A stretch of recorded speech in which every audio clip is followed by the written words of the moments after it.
Bismillahirrahmanirrahim. Assalamualaikum warahmatullahi wabarakatuh. Alhamdulillah alladzi arsala rasulahu bil huda wa dinil haq liyudhhirahu 'ala ad-dini kulli walau karihal musyrikun. Asyhadu an la ilaha illallah wahdahu la syarika lah iyyahu na'budun wa iyyahu nasta'in. Wa asyhadu anna Muhammadan abduhu wa rasuluhu al-mab'uts rahmatan lil alamin. Allahumma shalli wa sallim wa barik wa karim ala asrafil anbiya wal mursalin sayyidina wa maulana Muhammadin wa ala alihi wa ashabihi wa man tabi'ahum bi ihsanin ila yaumiddin wa ba'dah. Yang saya hormati dan saya muliakan Bapak Gubernur dan Wakil Gubernur Kalimantan Timur yang tadi diwakili oleh asisten 1. Yang saya muliakan para pejabat dari Provinsi Kaltim yang hadir, yang saya muliakan Direktur Utama PT Migas Mandiri Pratama dan seluruh jajarannya, komisaris dan direksi-direksi lainnya, para tamu undangan yang tidak bisa saya sebutkan satu persatu, namun tidak mengurangi rasa takzim dan hormat saya kepada Bapak Ibu semua yang hadir. Pertama, mudah-mudahan Allah Subhanahu wa Ta'ala senantiasa memberkahi Provinsi Kalimantan Timur dengan visi dan misi Kaltim Berdaulat. Karena visi dan misi ini merupakan identitas dari seorang pemimpin yang menginginkan bahwa Kalimantan Timur ini betul-betul bisa menjadi satu provinsi yang memiliki kemapanan program-programnya, kemapanan ekonominya, kesejahteraan masyarakatnya. Dan tentu ini tepat sekali kalau tadi ada salah satu item dari program MMP, yakni harmonis. Tidak mungkin hal ini bisa dicapai tanpa sinergitas dari semua komponen yang ada di Kalimantan Timur, baik pihak pemerintah maupun swasta. Oleh karena itu, kalau kita tilik yang kebetulan hari ini tanggal 4 Rabiul Awal 1444 Hijriah yang berkaitan dengan momentum Maulid Nabi Muhammad SAW, saya ingin mengatakan kepada semua yang hadir bahwa kekaguman para orang-orang Barat kepada Rasulullah SAW itu bukan hanya pada sosok nubuahnya, bukan hanya pada sosok dia sebagai seorang manusia sucinya, lebih kepada dia sebagai seorang leadership yang berhasil membangun semua networking yang ada di dunia ini dengan cinta dan kasih sayang. Jadi kalau kita tilik 14 abad yang silam, bahwa Rasulullah SAW ini berawal sebagai seorang entrepreneurship. Ini yang banyak dilupakan oleh kita umat Islam, puzzle histori dari kehidupan Nabi, bahwa pada saat saya yakin bahwa tidak ada semua yang hadir di tempat ini mampu mengalahkan mahar yang diberikan oleh Rasulullah kepada Siti Khadijah. Jadi umur 8 tahun Rasulullah itu basicnya sudah latihan manajemen, yakni dia mengambil upah mengembalakan kambing dari pamannya karena dia tahu pamannya bukan orang kaya. Jadi dia tidak ingin menyusahkan pamannya, dia ingin mandiri, berdaulat di atas kakinya sendiri. Karena itu orang yang berdaulat itu tidak ngemis ke sana sini. Orang yang berdaulat itu bersinergi, dia mampu memberikan daya upayanya ditukar dengan hal-hal yang selayaknya memang diberikan. Nah ini Rasulullah. Jadi enggak diem duduk dapat duit gitu. Ya, kan ada sekarang datang duduk diem dapat duit. Nah, ada yang begitu. Nah, kalau Rasulullah itu tidak begitu tipologinya. Tipologinya adalah orang yang memang produktif, ya, produktif. Jadi luar biasa. 8 tahun, umur 12 tahun Rasulullah itu sudah ekspansi menjadi pengusaha ekspor impor, mengikuti pamannya. Nah, ini pendidikan bisnis, Pak. Mohon maaf. Kita sekarang mencanangkan begitu banyak wilayah program-program pendidikan, narasi-narasi pendidikan, tapi kesalahan fatal kita adalah tidak asimilatif. Dan MMP dengan direktur produksinya, dengan direktur yang masih muda ini, ya, dan tenaga-tenaga mudanya ini adalah asimilatif, pembelajaran langsung menjadi seorang pebisnis itu bukan dengan teorikal, tapi dengan pendampingan. Ini penting banget. Ya, jadi kalau Bapak Ibu sebagai orang-orang hebat di Kalimantan Timur ingin menjadikan Kaltim ini berdaulat, mandiri secara ekonomi, sejahtera masyarakatnya, jangan carang mahal. Ya, harus betul-betul asimilatif. Dampingi masyarakat kita, temani mereka, dorong mereka, dukung mereka, dan kita maintenance bareng-bareng, maka insya Allah berdaulat. Cuma kalau narasi itu cuma ada di billboard, narasi itu 10 program utama yang sudah berhasil, itu bullshit dan impossible. Ya, yang paling tepat adalah asimilatif, pendampingan. Nah, Rasulullah ini dididik langsung ketiga negara di usia 12 tahun menjadi seorang entrepreneur. Bersama pamannya dibawa ke Yordan, dia dibawa ke Sam, dia bawa barang-barang dagangan dari Saudi Arabia ke 3 negara utama. Sampai usia 16 tahun Rasulullah lepas dari pamannya dan berkongsi dengan Sayyidatuna Khadijah. Di usia 16 tahun dia sudah merger, sudah konsorsium, dia sudah joint ventura, membangun sebuah raksasa bisnisnya, perusahaan mandirinya, ya, sampai usia 25 tahun. Dan pada saat itulah puncak bisnis dia dibuktikan dengan Sayyidatuna Khadijah sebagai, mohon maaf Pak, kekayaan Sayyidatuna Khadijah itu sepertiga tanah di Arab Saudi itu milik Siti Khadijah. Sepertiga tanah di Saudi Arabia itu milik Siti Khadijah.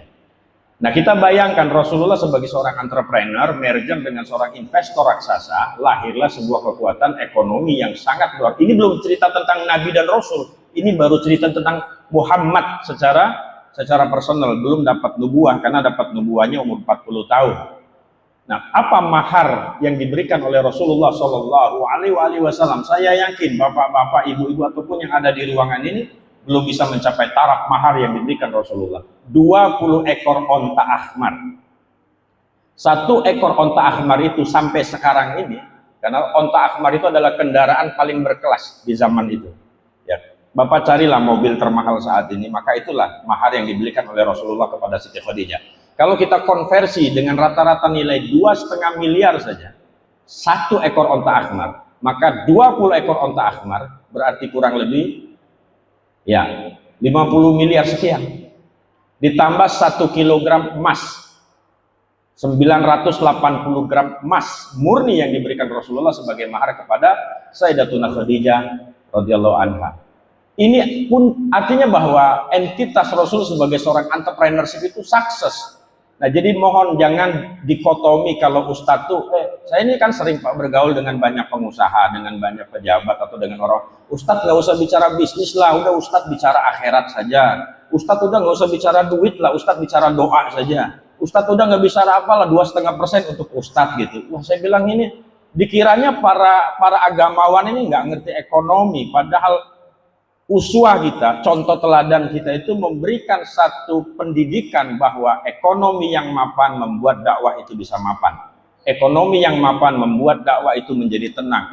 Ekonomi yang mapan membuat bahwa umat ini juga menjadi tidak tenang. Kenapa terjadi huru-hara di sana sini, gejolak di sana ini? Sederhananya adalah ketika agamawan dikendalikan oleh ekonom.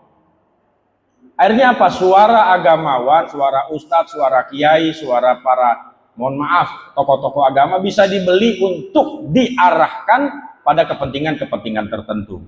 Tapi kalau seorang ustadz itu mandiri, berdaulat sebagaimana visi dan misinya Kaltim, maka dia nggak bisa dikendalikan oleh siapapun, kecuali oleh yang punya kehidupan, yakni Allah Subhanahu wa Ta'ala. Jadi saya juga memupuk diri saya dan para ustadz, kawan-kawan saya itu saya sering bilang, Anda harus menjadi seorang entrepreneur. Anda harus menjadi seorang pebisnis, karena Nabi kita adalah seorang pebisnis, Nabi kita adalah seorang entrepreneur. Supaya apa? Supaya Anda mandiri dan berdaulat ketika menyampaikan kebenaran adalah kebenaran, kesalahan adalah kesalahan. Bapak Ibu yang dirahmati Allah Subhanahu wa Ta'ala, maka sudah sangat tepat hari ini MMP acara ulang tahun yang ke-13 dalam momentum Maulid memiliki literasi Sayyidina Muhammad SAW sebagai seorang leadership entrepreneur yang mampu membangun networking hanya dalam waktu yang sangat singkat. Ya, jadi fase dari Nabi Allah Isa ke Nabi Muhammad itu 700 tahun, namanya fatrah, masa keterputusan wahyu dari Nabi Isa ke Rasulullah itu 700 tahun. Tidak ada Nabi, tidak ada Rasul, makanya umat jadi bingung.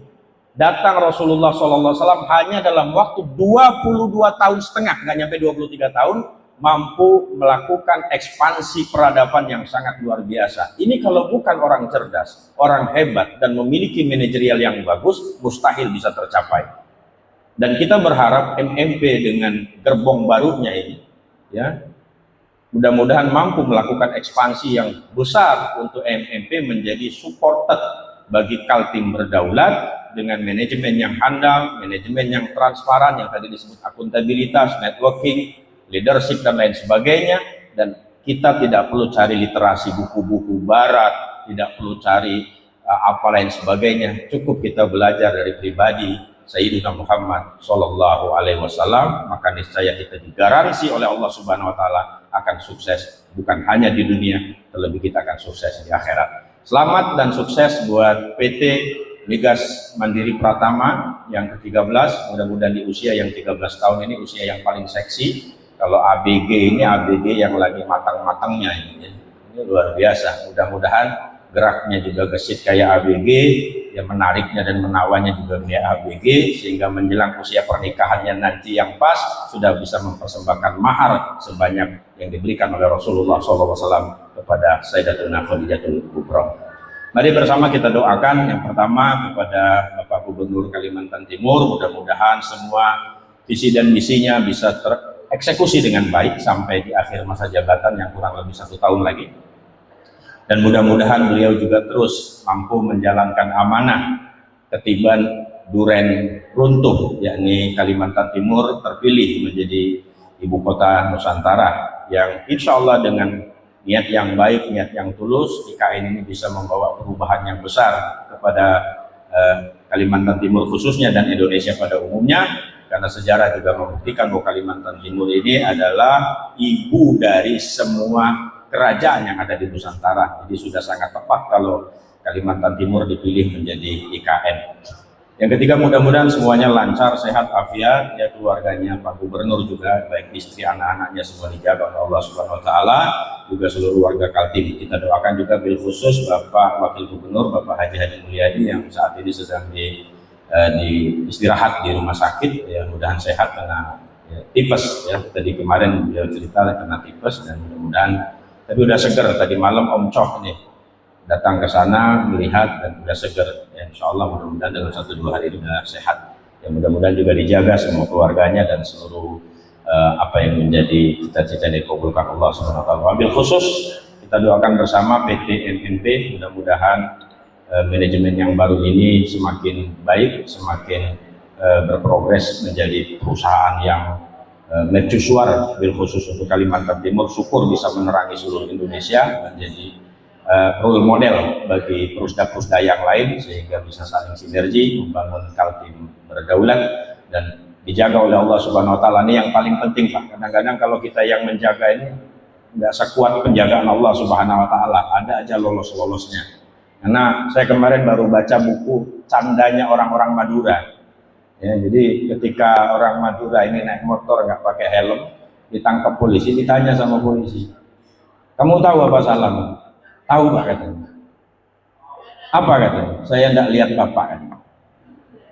Kalau saya lihat Bapak, saya pasti menghindar, maksudnya begitu. Nah ini banyak kita ini suka melakukan kesalahan karena nggak sadar ada yang ngawasin gitu. Karena nggak sadar ada yang mengintai kita, ada yang senantiasa melirik-lirik kita. Jadi mohon hati-hati kalau naik motor nggak pakai helm kayak orang Madura, matanya harus awas kemana-mana. Lihat kira-kira ada siapalah yang bisa menangkap kita. Ya. Kita bacakan Fatihah 1 kali untuk semua tadi yang kita sebutkan. Al-hadhi ini ya wa kulli nabiyyin sholih wa ila hadratin nabi. Al-Fatihah.